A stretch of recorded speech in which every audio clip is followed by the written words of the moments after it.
Olá, eu sou o professor Ricardo e hoje a gente vai estar falando um pouco sobre o conceito de Supply Chain Management ou gestão da cadeia de suprimentos. A gente está falando na nossa disciplina de Logística e Administração de Materiais, no curso técnico em Administração da Escola Técnica Estadual Professora Célia Siqueira, localizada em São José do Egito. Essa aula vale tanto para o médio integrado como a modalidade subsequente, o EAD, enfim, vai servir para todo mundo que tem interesse em conhecer um pouco mais sobre esse conceito, essa prática tão rotineira, vamos dizer assim, no mercado brasileiro e mundial, no que diz respeito à logística, certo? Vamos lá então. A gente começa falando sobre a evolução do próprio conceito, tá certo? Tendo em vista que nem sempre a gente teve esse conceito de supply chain management, nem sempre as coisas foram assim definidas, e por isso a gente precisa fazer um resgate histórico para poder caracterizar melhor a forma como tudo foi ganhando contornos, né, digamos assim, nessa área, certo? E a gente começa então na década de 60, quando o setor de marketing era então responsável pela distribuição das mercadorias. Ainda não havia um departamento, digamos assim, responsável por atuar nessa movimentação externa dos itens. A partir da década de 70, o termo administração de materiais, então, ele se restringia somente ao transporte, armazenamento e distribuição dos produtos, que a gente sabe são atividades essenciais da logística. Nem todas aí são atividades primárias, mas são essenciais. Entretanto, ainda não dava uma apanhada, ainda não envolvia as atividades por completo que a gente conhece hoje como atividades primárias ou de apoio, né, da atividade logística. Na década de 80, a logística então começou a ser entendida como um sistema integrado de matérias e organizações. Então aí o conceito se expande, ganha um novo termo e a logística passa então a lidar com a integração de todos os materiais, de todas as matérias e também as organizações, certo? Na década de 90, o atendimento eficiente ao consumidor e o uso em massa da tecnologia de informação foram duas, digamos assim, atividades, certo? Que se juntaram para que o conceito, né, de supply chain ou de gestão da cadeia de suprimentos ganhasse mais força, porque essas atividades até então eram feitas de maneiras isoladas, realizadas de maneiras separadas, não integradas, e dessa forma não havia muito planejamento estratégico, vamos dizer assim, uma visão mais ampla de como elas poderiam ser utilizadas. A partir da década de 90, então, isso foi esses dois lados, digamos assim, da mesma moeda foram se aproximando, né? E a partir dos anos 2000, então, é que a gente percebe o uso mesmo de uma gestão integrada da cadeia de suprimentos, que remete ao alinhamento das operações desde o fornecedor da matéria-prima até o consumidor final. Cadeia de suprimentos, vamos para o conceito então, né? O conceito da cadeia de suprimentos ele se origina exatamente na ciência logística, né? E uma cadeia de suprimentos ela pode ser definida como os processos que envolvem fornecedores e clientes e ligam empresas desde a fonte da matéria-prima fundamental para as atividades acontecerem até mesmo o ponto de consumo acabado. E a gente ainda pode envolver aí até a logística reversa, que é um conceito relativamente novo, né? Não tão novo nos dias de hoje, mas em comparação a outros conceitos dentro da logística é um dos mais novos, um dos mais recentes, e nesse caso dá um tom ainda mais complexo de como essa cadeia funciona. Mas que fique claro, envolve desde o fornecedor da matéria-prima fundamental até o consumidor final.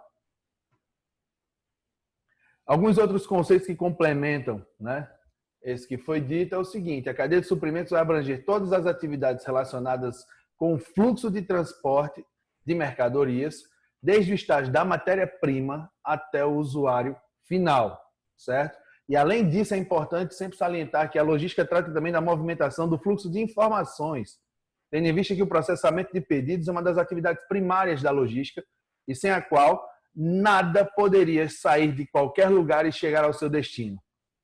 Com as tecnologias de informação que nós temos hoje, tudo fica muito mais integrado e o produto correto, então, vai chegar até a pessoa correta devido exatamente a esse processamento dos pedidos com base nos fluxos de informação.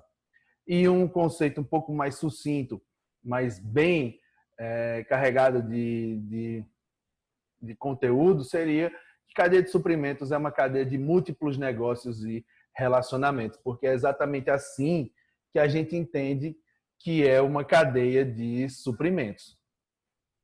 Várias unidades de negócio atuando juntas para que o produto chegue na perfeita condição até o consumidor final. Dá margem para a gente elaborar o nosso próprio conceito, ou pelo menos explorar um pouco mais esse conceito de gestão de cadeia de suprimentos e destacando algumas palavras-chave, consiste na colaboração entre empresas, certo? Essa colaboração entre diversas organizações que ocupam um espaço dentro de uma linha, vamos dizer assim, lógica de alinhamento entre organizações que dependem umas das outras, para impulsionar o posicionamento estratégico e melhorar a eficiência operacional. Porque há um ganho de eficiência muito grande quando as empresas atuam alinhadas, no sentido de que já existe uma previsão, um planejamento muito maior acerca das atividades que serão realizadas, dos produtos ou serviços que serão produzidos e também dos clientes finais que serão atendidos. Quando se trata do conceito de gestão de cadeia de suprimentos, também é interessante, e essa ilustração vem para facilitar, que a gente compreenda a forma como se organizam, vamos dizer assim, os participantes dessa cadeia, né? Vai desde o fornecedor, né, que vai poder fornecer produtos, serviços, informações que vão adicionar valor àquilo que é produzido, né? Vale a pena reforçar esse ponto, até o consumidor final. Então a gente pega como está aqui, ó, fornecedores, produtores, distribuidores, varejo, consumidor. Essa seria a linha lógica de uma cadeia de suprimentos. Quando se trata de uma estrutura de cadeia de suprimentos, é importante que a gente também ilustre com um exemplo, né? E nesse caso, um exemplo muito conhecido, que é a empresa Boticário, né? Que a gente tem do início até o fim, né, da cadeia de suprimentos, os fornecedores, 5.400 materiais produtivos, ou seja, matérias-primas que vão chegar até o consumidor final já trabalhadas, processadas, enfim.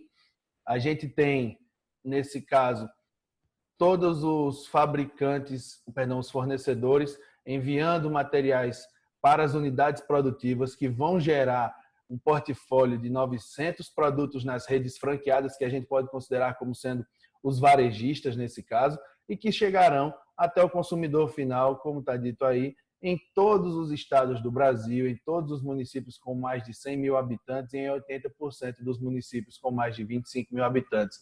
Então, é uma expressiva cadeia que se expande ano após ano e que já ocupa as principais cidades do país. Classificação dos membros da cadeia. É importante também que a gente saiba caracterizar, classificar cada uma dessas unidades, cada uma dessas organizações que fazem parte da cadeia de suprimentos. A gente começa com a empresa focal, que é o centro, é o foco dessa cadeia. Para onde tudo converge, digamos assim, em termos de planejamento. Porque o que acontece? Essa empresa ela vai ditar a forma como tudo vai acontecer, ainda que eu esteja falando de uma cadeia, por exemplo, no sistema puxado, que a gente vai falar mais adiante, mas ainda assim a empresa focal é o coração de todos os processos. É a unidade produtiva, certo? Fornecedores de primeira camada, certo?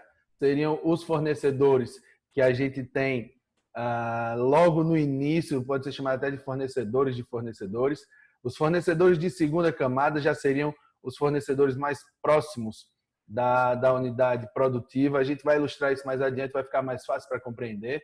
Temos também os distribuidores, que seriam exatamente aquelas organizações que, após a empresa fabricar no atacado, receberiam essas mercadorias para distribuir para os varejistas, e aí já entra a classificação dos varejos, que são aquelas organizações, ou, por exemplo, aqueles mercados que não vendem no atacado, mas sim vendem itens separados no formato de varejo. Para quem? Para o cliente final, o consumidor final, que seria o último elo dessa cadeia de suprimentos. Fluxos da cadeia. A gente tem alguns conceitos relacionados a aonde estamos na cadeia e para onde o fluxo está se direcionando. Você tem o fluxo montante ou upstream, que é no sentido do fornecedor, cadeia para cima, certo? O fluxo acontecendo no sentido do fornecedor. E o downstream, que aí seria, no caso, no sentido do cliente final, que é a jusante, digamos assim. É a cadeia para baixo. É como se a gente tivesse a saída do fornecedor para a unidade produtiva como um fluxo com características que diferem um pouco das características que acontecem ou que se dão, que aparecem, que surgem, emergem no fluxo já da unidade produtiva para o cliente final. E a gente ainda tem também como caracterizar esses fluxos no sentido do conceito de logística reversa, como eu falei, que aí já se apresenta no fluxo reverso e aí se dá de uma forma onde tudo aquilo que era pensado se dá de maneira reversa, é o produto acabado, esgotado, voltando para a unidade produtiva, que pode direcionar algo também para os seus fornecedores de matéria-prima. Aí a gente tem, para ficar mais claro ainda, uma ilustração de todos esses conceitos que a gente estava falando, né? Os fornecedores de segunda camada seriam aqueles fornecedores mais distantes, da unidade produtiva. Os fornecedores de primeira camada, imagine, por exemplo, uma cebola. Eu acho que dá para ilustrar bem assim. Conforme você vai abrindo as camadas, vai se aproximando do centro. Então, a primeira camada é aquela mais próxima do centro. Os fornecedores mais próximos à unidade produtiva são chamados de fornecedores de primeira camada. Tudo acontece dentro da unidade produtiva. Então, o fluxo de fornecimento parte dos fornecedores para a unidade produtiva. A empresa focal é onde está ali descrito como operação. Do outro, e é onde a gente tem, por exemplo, a gestão de compras, a empresa focal comprando dos fornecedores. É o fluxo do montante, certo? Nesse caso, do outro lado, a gente teria os clientes de primeira camada, que seriam, por exemplo, os distribuidores. E os clientes de segunda camada, a gente já teria aí, por exemplo, os nossos consumidores finais, ou até mesmo alguns tipos de varejistas, tá certo? Nesse caso, desse outro lado, a gente não tem mais a gestão de compras, mas a gestão da distribuição física, da movimentação dos itens fora dos limites da empresa, certo? E aí a gente não trata mais de fornecimento, o conceito agora é demanda. Perdão. Aí é onde a gente junta as duas gestões de compras e distribuição física e temos a gestão de materiais. E quando pegamos todo o processo, como está lá embaixo na figura, gestão da cadeia de suprimentos. Classificação dessas cadeias, né?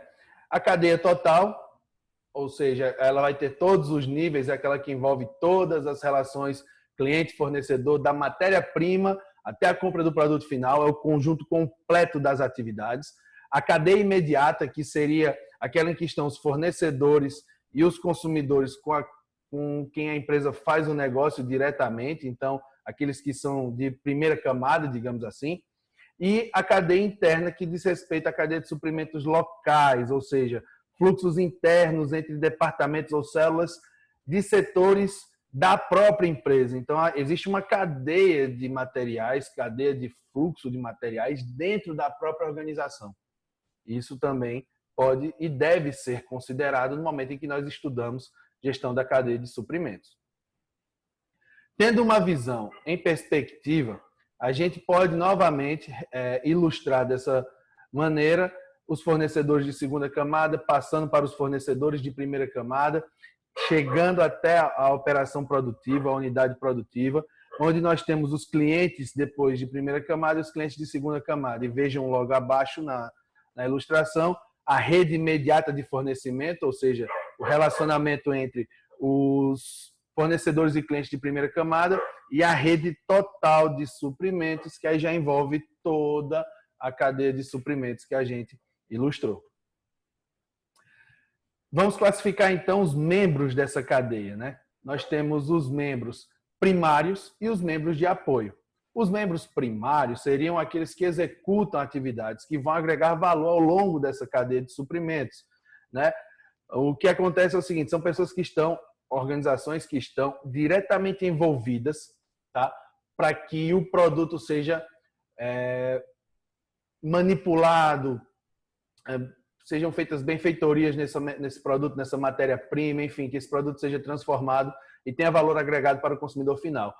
Os membros de apoio são aqueles que fazem com que tudo aconteça da melhor forma, sem interferir diretamente na agregação de valor. A gente pode levar em consideração, por exemplo, as atividades de transporte. É uma atividade de apoio que não necessariamente está agregando valor diretamente, vamos falar assim, no processo produtivo, mas que afeta a cadeia como um todo, e sem atividade de transporte a gente não teria movimentação dos materiais.